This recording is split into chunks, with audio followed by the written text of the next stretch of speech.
அனைவருக்கும் வணக்கம். நான் தூத்துக்குடி கின்ஸ் அகாடமி நிறுவனர் பேச்சுமுத்து. நம்ம கின்ஸ் அகாடமியில் இது 11வது வருஷம் முற்றிலும் இலவசமாக மாணவர்களுக்கு பயிற்சி கொடுத்துக்கிட்டு இருக்கோம். டிஎன்பிஎஸ்சி, டிஎன்எஸ்ஆர்பி, எஸ்எஸ்சி, பேங்கிங் எல்லா கிளாஸும் நடந்துக்கிட்டு இருக்குது. கிட்டத்தட்ட இது வரைக்கும் ஒரு 1000 மாணவர்கள், நம்மள படித்த மாணவர்கள் பாஸ் ஆகி அரசு வேலைக்கு போயிருக்காங்க. தொடர்ந்து சேவை செய்து வருகிறோம். இந்த சமயத்தில் புதுசாக கிளாஸ் வந்து ஆரம்பிக்கிறோம்.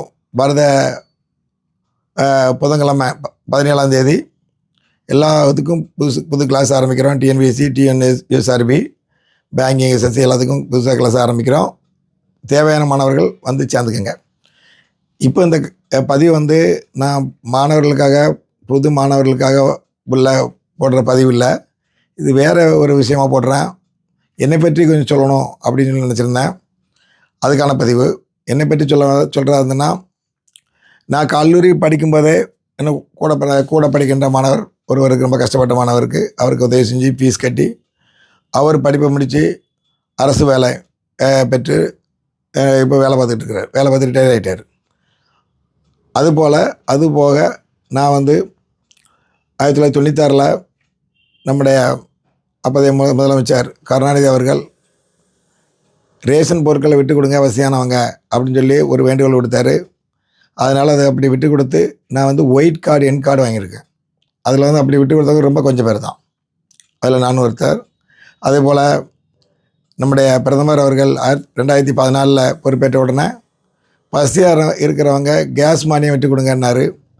அதே போல் உடனடியாக நான் போய் அந்த கேஸ் அலுவலகத்துக்கு போய் கேஸ் எனக்கு வேண்டாம்னு சொல்லி எழுதி கொடுத்தனால உடனே முதல் நாளில் எழுதி கொடுத்ததுனால என்னமோ தெரியல, எனக்கு வந்து பிரதமர் அலுவலகத்துலேருந்து பிரதமர் கையொப்பம் விட்டு ஒரு நன்றி அப்படின்னு சொல்லி ஒரு பெரிய ஷீல்டு ஒன்று எனக்கு கொடுத்துருந்தாங்க. அதுபோக என்னுடைய உடலை வந்து தானம் பண்ணியிருக்கேன் தூத்துக்குடி அரசு மருத்துவமனைக்கு. அதுபோக குஜராத் பூகம்பம் ஏற்பட்டப்போ அதுக்கும் ஒரு 5000 ரூபா நிதி கொடுத்துருக்கேன். கொரோனா வந்தப்போ ஒரு 60,000 பணம் நம்முடைய பிரதமர் நிதிக்கு அனுப்பி வச்சேன். இதெல்லாம் எதுக்காக சொல்கிறேன் அப்படின்னா, என்னை பற்றி பெருமையாக சொல்லலை, ஓரளவு இந்த சமுதாயத்து மேலே அக்கறை இருக்கிறவன் அப்படிங்கிற எண்ணத்தில் இதெல்லாம் சொல்கிறேன். இந்த அகாடமிக்கு நடத்துகிறதுக்கும் கிட்டத்தட்ட ஒவ்வொரு மாதமும் 1 லட்ச ரூபாய்க்கு மேலே செலவு வருது. இருந்தாலும் கூட அது என்னுடைய சொந்த வருமானத்தில் தான் செலவு பண்ணிக்கிட்டு இருக்கேன்.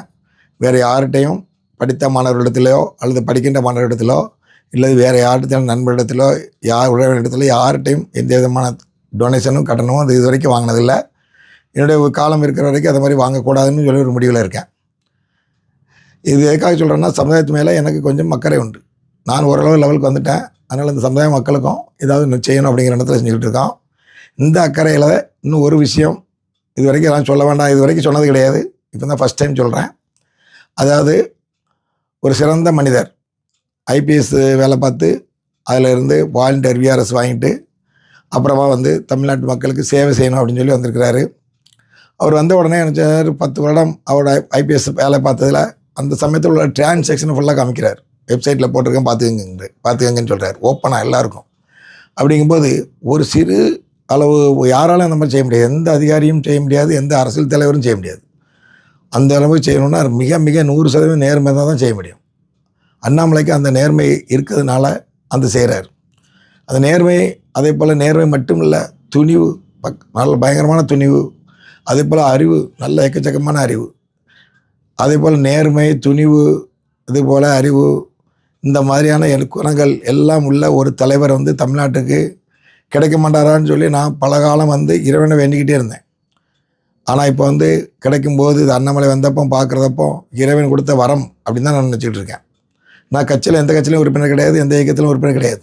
இப்போ தான் வந்து அண்ணாமலையுடைய இயக்கத்தில் அவர் தனியாக வந்த பிறகு அவருடைய இயக்கத்தில் We the Leaders அதில் வந்து சேர்ந்துக்கங்கன்னு சொல்லி அவர் வாலண்டியராக ஒரு அறிவிப்பு கொடுத்த உடனே அதில் போய் நான் சேர்ந்துருக்கேன். நிறைய பேர் கிட்டத்தட்ட ஒரு 10-17 லட்சம் பேர் சேர்ந்துருக்காங்க. உங்களையும் நான் வந்து என்னுடைய மாணவர்களிடத்திலும் படித்த மாணவர்கள், இப்போ படிக்கிற மாணவர்கள் ஒரு 1000 பேர் படிச்சுக்கிட்டு இருப்பீங்க. படித்து முடித்தவர்கள் நம்ம அகாடமியில் வந்துட்டு போனவங்க கிட்டத்தட்ட ஒரு 25,000 50,000 வரைக்கும் இருக்குன்னு நினைக்கிறேன். அந்த மாணவர்களிடத்தில் நான் கேட்டுக்கொள்கிறது, நீங்களும் கூட இந்த இயக்கத்தில் சேருங்க. அண்ணாமலை ப்ரப்போஸ் பண்ணணும் அப்படின்னா அதுக்கு ஒரு தகுதி இருக்கணும். ஒரு தலைவரை சேர்த்துக்கங்க அப்படின்னு சொன்னால் அதுக்கு ஒரு தகுதி இருக்கணும். அந்த தகுதி எனக்கு இருக்குது அப்படின்னு சொல்கிறதுக்கு தான் நான் வந்து இந்த உதாரணங்கள்லாம் சொன்னேன். நான் எப்படி என்னுடைய வாழ்க்கையில் கடந்து வந்த பகுதி இதெல்லாம் சொன்னேன். இன்னும் சொல்லப்போனால் இப்போ பிரதமர் சொன்னார், நீங்கள் வந்து கார் தனியாக உங்கள் காரை யூஸ் பண்ணாதீங்க, பொது போக்குவரத்தை பயன்படுத்துங்க அப்படின்னாரு. நான் பல காலமாக அதை தான் பயன்படுத்திகிட்டு இருக்கேன். எங்கள் வீட்டில் 2 கார் உண்டு. தனியாக போகும்போது நான் காரில் போகிறதில்ல, பஸ்ஸில் தான் போவேன். இப்போ கூட கண் ஆப்ரேஷன் பண்ணிட்டு வந்தேன். நான் வந்து பஸ்ஸில் போய் தான் பண்ணிட்டு வந்தேன். அதே போல் நான் தனியாக போகும்போது எங்கேயுமே கார் எடுத்துகிட்டு போகிறதில்ல. நிறைய குடும்பத்தோடு போனால், நிறைய பேர் போனால் போவோம், கார் எடுத்துகிட்டு போவோம். மற்றபடி வேறு ஸ்டூடெண்ட்ஸோடையோ ஃப்ரெண்ட்ஸோடையோ கூட்டமாக போனால் போவோம். மற்றபடி தனியாக போகும்போது பஸ்ஸில் தான் போய்ட்டு வருவேன். ஏன்னா அந்தளவுக்கு தான் பிரதமர் சொல்கிறதுக்கு முன்னாடியே, ஏன்னா நம்ம நாடு ஆயில் வந்து இம்போர்ட் பண்ணிக்கிட்டு இருக்குது. அதனால் நமக்கு சிக்கனமாக இருக்கணும் அப்படிங்கிற எண்ணத்தில் இது பண்ணிக்கிட்டு இருக்கோம். இது வந்து எதுக்காக சொல்கிறேன் அப்படின்னா, சமுதாயத்து மேலே நமக்கு அக்கறை இருக்கணும். அந்த அக்கறை எனக்கு இருக்குது, கொஞ்சம் நிறையவே இருக்குது. அதனால் உங்கள்கிட்ட நான் வந்து கேட்டுக்கொள்கிறது என்னென்னா, நீங்களும் கூட இந்த சமுதாயத்து மேலே அக்கறை கொண்டு we the லீடர்ஸ் அண்ணாமலையுடைய அந்த ஒரு we the லீடர்ஸ் அமைப்பில் நீங்கள் எல்லோரும் சேர்ந்துக்கங்க. அது போக அவர் வந்து என்ன பண்ணுறாருன்னா, அரசியலில் ஈடுபடணும், தீவிர அரசியலில் ஈடுபடணும் அப்படின்னு நினைக்கிறவங்களுக்கு, உள்ளாட்சி தேர்தலில் நீங்கள் பங்கெடுக்கணும்னு நினைக்கிறவங்களுக்கு அவருக்கு ட்ரைனிங் கொடுக்குறாரு. அப்துல் கலாம் அவங்க பேரில் ஒரு அமைப்பு ஒன்று வச்சுருக்கு, ஒரு ட்ரைனிங் சென்டர் ஒன்று நிறுவப்போகிறேன் அப்படின்ட்டு இருக்காரு.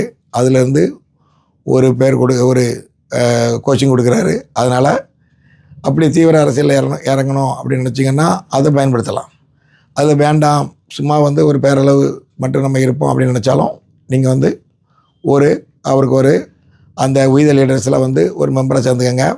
அப்புறம் சேர்ந்த பிறகு அதில் ஒரு ஸ்க்ரீன்ஷாட் எடுத்து என்னுடைய நம்பருக்கு, இந்த நம்பருக்குள்ள இன்னொரு நம்பர் 9443131661, அதுவும் என்னுடைய இன்னொரு நம்பர். அதை யூஸ் பண்ணாமல் இருக்கிறதுனால அந்த நம்பருக்கு வந்து நீங்கள் வந்து ஒரு வாட்ஸ்அப் அனுப்புங்க. நம்ம எல்லாத்தையும் நான் சேர்த்து வச்சுக்கிறேன். ஏதாவது சப்போஸ் நம்ம அடிக்கடி நம்ம போய் அங்கே போய் கூட்டம் போடுவார், அண்ணாமலை மீட்டிங் போடுவார், அல்லது மாநாடு போடுவார், நம்ம போவோம் அப்படிலாம் நினைக்க அப்படிலாம் நீங்கள் வாங்க அப்படிலாம் நான் சொல்லலை. அவரும் கூட மாட்டார். ஏன்னா உங்கள் படிப்பு 1% கூட பாதிக்கப்படக்கூடாது. எங்கேயும் நீங்கள் போகக்கூடாது. இங்கே வந்தாலும் நம்ம பார்த்துக்கலாம், அவ்வளோதான். மற்றபடி நானும் உங்களை அப்படின்னு அதுக்காக அங்கே வாங்கன்னு சொல்லி கூட போகிறதில்ல, நானும் போகிறதில்ல. நானும் இது வரைக்கும் போனதே கிடையாது. அண்ணாமலையோ அல்லது வேறு எந்த அரசியல் தலைவரையோ எங்கேயும் போய் சென்னையிலையோ அல்லது வேறு எங்கேயும் போய் இதுவரை பார்த்ததே கிடையாது. நம்ம மினிஸ்டர் வீடு கூட பக்கத்தில் இருக்குது, 100 மீட்டரில் நம்ம மினிஸ்டர் வீடு இருக்குது. மினிஸ்டரோட ஹஸ்பண்டு ஜீவன் ஜேக்கப் என் கூட படித்தார், காலேஜில் ஒன்றா படித்தோம். ஒரு நாள் கூட அவர் வீட்டுக்கு நான் போனது கிடையாது. இத்தனைக்கும் நான் வந்து ஒரு 4 வருஷமாக நான் வந்து ரிப்போர்ட்டராக இருந்தேன். 5 ஆண்டு கால ரிப்போர்ட்டராக இருந்தேன், தினமலர் ரிப்போர்ட்டராக இருந்திருக்கேன். ஒரு தடவை கூட போனது கிடையாது, அவங்க வீட்டுக்கே போனதில்லை. எதுக்காக சொல்கிறேன் அப்படின்னா, 100% நம்ம வந்து முடிந்த அளவுக்கு எவ்வளவு மற்றவங்களுடைய அரசியல் தலைவர்களுடைய ஆதரவு இல்லாமல் நம்ம இருக்கோமோ அவ்வளவு நமக்கு நல்லது அப்படின்னு நான் நினைக்கிறவன். இருந்தாலும் கூட இப்போ வந்து அண்ணாமலை நம்ம விரும்ப காரணம், நம்ம தமிழ்நாடு நல்லா இருக்கணும் அப்படின்னா அது அண்ணாமலைகிட்ட நம்ம அண்ணாமலையுடைய காரணத்தை நம்ம பலப்படுத்தணும். அண்ணாமலை வந்து ஒரு இறைவனுக்கு தமிழக மக்களுக்கு கொடுத்த ஒரு வரப்பிரசாதமாக நான் நினைக்கிறேன். அது சொல்லும்போது உங்களுக்கு வந்து சிரிப்பாக இருக்கலாம், ஆனால் என்னுடைய உண்மையிலே அப்படின்னு நினைக்கிறேன் நான். அதனால் எல்லாருமே வந்து அந்த இயக்கத்துக்கு அவருடைய இதில் வந்து சேர்ந்துக்கங்க. உங்களுக்கு இது என்னுடைய வேண்டுகோள். இதுக்கு முன்னாடியும் சரி, நான் இது வரைக்கும் யார்ட்டையுமே இந்த இயக்கத்தில் சேருங்க அப்படின்னு சொல்லி சொன்னதில்லை. இதுக்கு பிறவும் இனிமையும் நான் யார்ட்டையும் சொல்ல போகிறது கிடையாது. இதுதான் ஒரே வேண்டுகோள், என்னுடைய ஒரே வேண்டுகோள். இதை பற்றியும் நான் வேறு எங்கேயும் போய் சொல்ல போகிறது கிடையாது. அதனால் மக்கள் அனைவரிடத்தும், மாணவர்கள் அனைவரிடத்திலும் நான் கேட்டுக்கொள்கிறதெல்லாம், ஒரு சிறந்த தலைவர் நம்முடைய நாட்டில் இருக்கிறான் அண்ணாமலை, நம்ம தமிழ்நாட்டு மண்ணில் இருக்கிறார். அவரை வந்து நம்ம வந்து வளப்படுத்துகிறோம்னா கண்டிப்பாக தமிழகத்துக்கு ரொம்ப பிரயோஜனமாக இருக்கும். அது மட்டுமல்ல, இந்தியாவுக்கு அவர் வந்து ஒரு பிரதமர் ஆகிறதுக்கும் வாய்ப்பு இருக்குது. கட்டாயமாக தமிழகத்துக்கு முதலமைச்சர் ஆவார், அதுக்கு அடுத்ததாக இந்தியாவுடைய பிரதமர் ஆவார்.